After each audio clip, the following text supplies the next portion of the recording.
This is how I was taught how to write. This has to be by far one of the simple ways you can write a story. There are other ways the internet shows this diagram. This is one.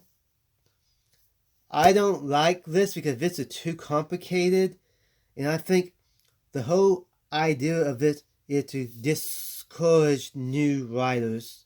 Okay, I wrote 2 books and going to be on book 3 soon, and I don't do this. This is too complicated. This is nonsense. Don't do this ever. Keep it simpler.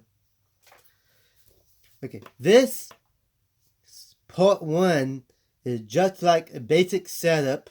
We talked about this in the video about the free step one. This is like a setup, as in who, what, when, where, the character situation. We find out about who they are. That way we will care about the people. And rising action, the character has a problem here, and we go to the climax. This is a moment where there is no going back, and this changes the direction of the story. They must face the issue here, and you fall down because it is falling action, and they tie up all the loose ends of the climax and rising action. And now, resolution is what happened to the character. Positive, negative, everything should be tied up here.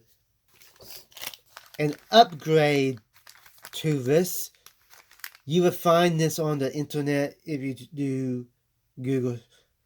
Like these 2 dots, inciting incident is this one. It connects these 2. It's a situation where you get new information. This is how the character gets into this situation. They find the problems. There's many ways you can do this, and this is pop moment. It can be a tryst, a sad moment, a naval battle, a